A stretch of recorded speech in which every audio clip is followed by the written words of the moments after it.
Wassalam, alaikum à tous mes très chers abonnés, j'espère que vous allez bien, que tout va bien pour vous et que votre MIFA se porte bien. Bonjour aussi très chers internautes parce qu'on va parler un peu de Squeezie, de ce qui s'est passé, donc je sais que beaucoup de gens qui ne sont pas abonnés à ma chaîne vont regarder cette vidéo. Alors écoutez, juste cette vidéo et essayez juste de comprendre, je vais parler juste autant qu'humain, hein, parce qu'il y en a certaines qui sont en train de se prendre des mots à baie avec ce qui s'est passé hier sur Twitter. Attends, tu détestes Squeezie? Bah non. Et pourquoi tu t'en mêles? Bah je m'en mêle parce que je suis youtubeur, sombre crétin, et que je fais partie un tout petit peu de cette plateforme, et que j'ai envie tout simplement de donner mon putain d'avis. J'ai le droit ou pas? Tu fais ça pour le buzz. Ouais, et alors? C'est logique. Logique. Non, plus sérieusement les frérots, je pense que cette vidéo, il est très important que pas mal de youtubeurs, et surtout j'invite les youtubeurs critiques à en parler et à donner leur avis, parce qu'en fait, vous vous rendez pas compte, mais ce tweet a fait pas mal d'harcèlement tout à droite, à gauche, en haut, en bas. Norman s'est pris une rafale dans la gueule, et encore, j'en oublie beaucoup, hein, comme par exemple McFly et Carlito qui ont pris des faux screens sur la gueule. Bref, si vous allez voir le hashtag, et si vous allez voir ce qui s'est passé sur Twitter, beaucoup de gens en fait, avec cette histoire, ont commencé à inventer des faux dossiers sur des youtubeurs et des faux screens, et forcément ça se tapait à coup de 1000, 3000, 4000, 5000 retweets pour des 300 à 400, 500 faves par minute. C'est juste un truc de malade. Alors, voilà pourquoi j'aimerais donner mon avis. C'est pour parler de la puissance de Squeezie. Squeezie, il est très important, Lucas, que tu comprennes que tu es vraiment quelqu'un de très puissant sur Internet. Cyprien est très puissant et Norman est très puissant. Quand tu marques quelque chose, tu te dois d'analyser la moindre petite chose que tu as marqué parce que tu es beaucoup plus puissant que la plupart des youtubeurs français. Et ton tweet, comme tu peux le voir, peut arriver jusqu'à pratiquement 100 000 faves. Ce qui veut dire plus de 100 000 personnes vont aller s'acharner sur une seule personne. Et sur Twitter, quand tu le sais, hein, quand tu as 100 000 faves, les gens regardent mais ils favent pas. Ça veut dire que si tu as eu 100 000 faves, il y a plus de 100 000 personnes qui ont vu ce que tu as écrit. Donc ça veut dire que la personne que les gens suspectent, elle va se taper au moins plus de 100 000 notifications sur son Twitter. Ça va être que de l'insulte et de l'harcèlement. Moi je pense, Lucas, que ce que tu as fait, dénoncer, c'est pas mal. Mais je pense que tu aurais juste dû aller à la police, balancer les preuves ou balancer ce que tu as pu avoir sur cette personne ou sur ces personnes-là, si bien sûr tu avais des preuves derrière, ou je pense que tu aurais dû juste en faire une vidéo en t'exprimant vraiment bien, en disant c'est pas tel youtubeur, c'est pas tel youtubeur, je sais que vous allez dire que c'est tel youtubeur, je sais que vous allez dire que c'est tel youtubeur, c'est pas tel youtubeur, c'est pas tel youtubeur, histoire que déjà les youtubeurs les plus soupçonnés, ceux qui se font le plus tailler en ce moment, c'est-à-dire, eh ben déjà, soient écartés. Et c'est pour ça que j'appelle, en fait, les youtubeurs critiques à faire une vidéo là-dessus, en fait, pour que vous puissiez donner votre avis, et surtout pour que vous puissiez informer de votre communauté qu'il y a plein de screen fake sur plein de youtubeurs. McFly, Carlito et j'en passe. Antoine Daniel, alors que le mec n'a rien à voir, il est même plus ici, le mec ça lui a foutu des trucs sur la gueule avec des 10 000, 15 000 faves. Vous êtes là, mais vous êtes perdu quoi. Après, franchement Squeezie, voilà, le truc c'est qu'il faut que tu te rendes compte Lucas que tu es devenu énorme.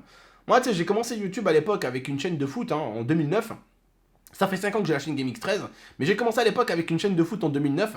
En 2009, tu avais à peine, je crois, 2 ou 3 000 abonnés quand je me suis abonné à ta chaîne à l'époque. Donc je connais Lucas depuis très très longtemps, depuis la Play Comedy Club, hein, avec les vidéos GTA, les trucs what the fuck sur MW3, les défis pimentés. Donc pour ceux qui me diraient, tu connais Squeezie depuis 2015? Non, je le connais depuis 2009.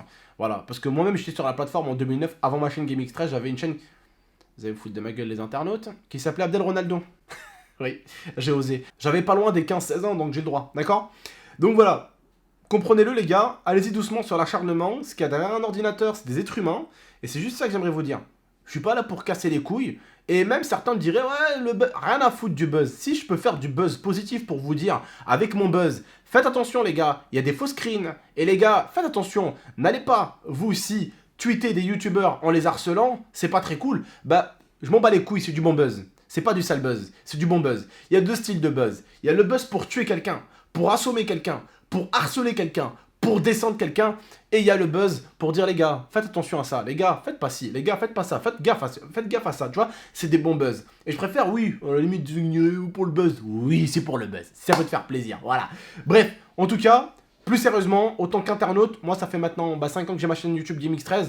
Je me sens concerné parce que moi-même, j'avais eu, je l'ai dit à ma femme, j'avais eu quelques petites, comment on peut appeler ça? Des petits passages, voilà, de youtubeurs qui feraient des trucs comme ça. J'en avais parlé sur mon Twitter, c'est sur mon Twitter, j'en avais parlé il y a quoi? Il y a 3 semaines, 4 semaines. Après, moi, le truc, c'est que c'est du blabla. Ouais, tel youtubeur, tu vois. Quand c'est du blabla, j'écoute pas.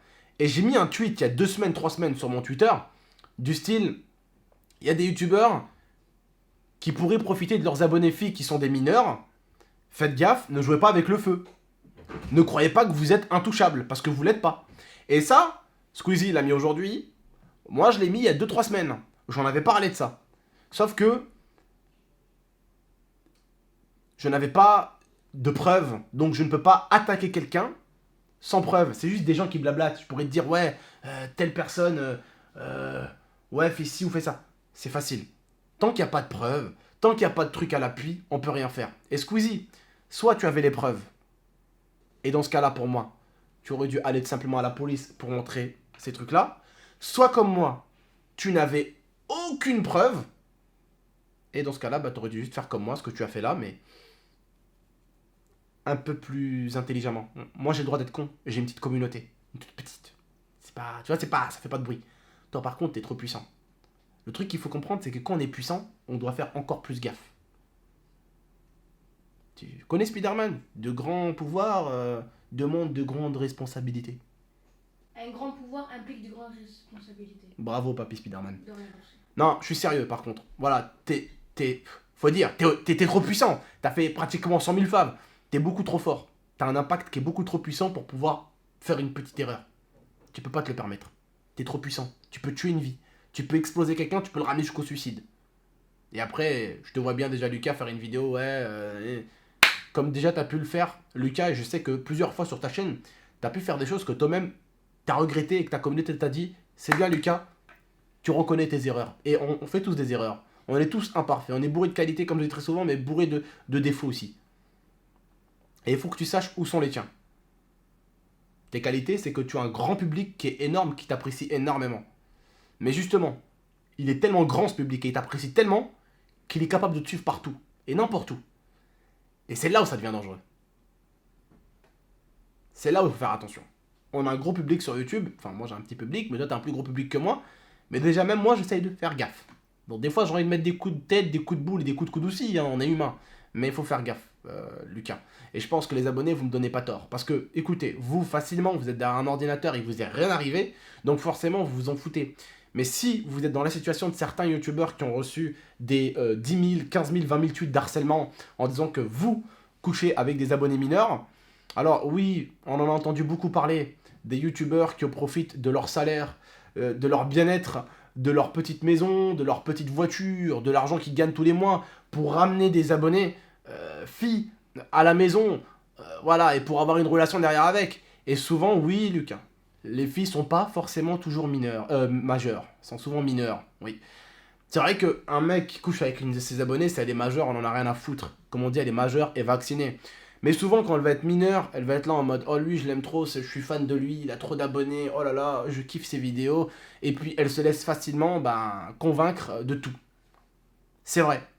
C'est vrai, je suis d'accord avec toi, ça, il faut le combattre. Ça, il faut pas que des youtubeurs tombent dans la facilité de « Je suis youtubeur, je suis connu, je peux me permettre de coucher avec n'importe quelle meuf. Et n'importe comment. Et n'importe quel âge. » Parce que ce qu'il faut comprendre au bout d'un moment, c'est que ces filles-là, elles sont pas tombées amoureuses de nous. Elles nous aiment juste pour ce qu'on fait sur les YouTube ou sur les vidéos ou sur les vidéos marrantes qu'on peut faire, ou sur les vidéos de foot qu'on peut faire, ou sur les vidéos de caméra cachée, peu importe ce qu'on peut faire. Elles nous aiment pour le contenu qu'on produit. Elles sont attachées à la personne. Et nous, on finit par profiter de l'attachement qu'elles ont pour leur mettre à l'envers, si tu vois ce que je veux dire. Donc c'est pas cool. Là, je suis d'accord avec toi. Et moi aussi, ça, je le combats s'il faut.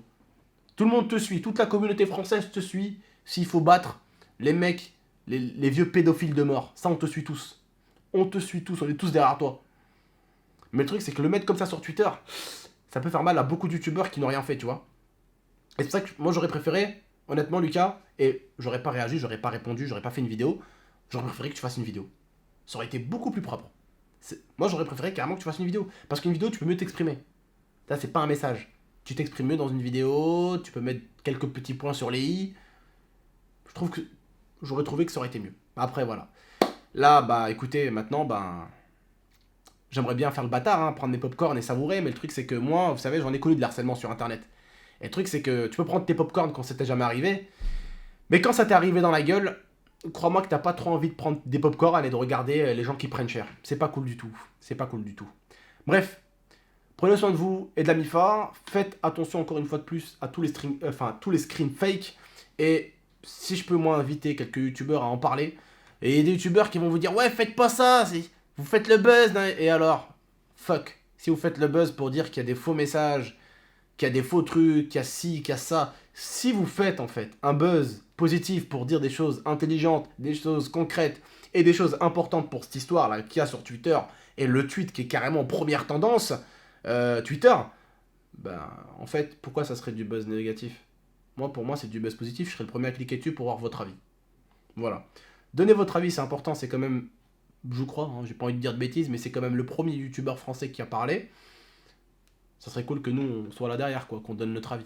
C'est que souvent comme PewDiePie s'exprime, même nous en France on lui répond. Alors qu'il a rien à foutre de la France, il nous comprend pas mais on lui répond. Alors là c'est Squeezie qui a parlé, les Français il nous comprend. Répondez-lui, donnez votre avis, et puis voilà. Et puis ça, t'inquiète pas Lucas, à mon avis, sur ce niveau-là, il y a tout le monde qui te suit. La pédophilie, toutes ces merdes-là, il y a tout le monde qui te suit, ouais, t'inquiète pas. Bref, prenez soin de vous et de la MIFA. A très très bientôt, c'était GameX13. Ciao tout le monde. On se retrouve ce soir pour des vidéos qui n'auront pas à voir avec le YouTube Game. Ciao. Ta gueule.